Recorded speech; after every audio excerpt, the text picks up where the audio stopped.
I have a special visitor today. Mr. Armin would not let me record without him, so here he stays. I'm not sure how long it will last.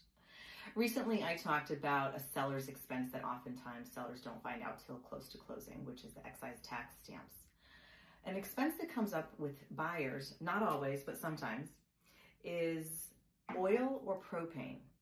When you buy a home that has oil or a propane tank, it, for some reason, is considered personal property here in Massachusetts.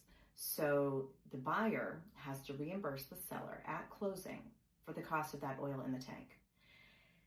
If propane is leased, which is often the case, the tanks themselves are leased by the company, the buyer either needs to assume that lease or sign up with a new company and get the new tanks and have the other company take out the old tanks. I try to make sure I tell all of my buyers when they're looking at homes, hey, just so you know, that tank, whatever oil is in there, you're going to have to reimburse the seller for. It also can be used as a negotiation tool.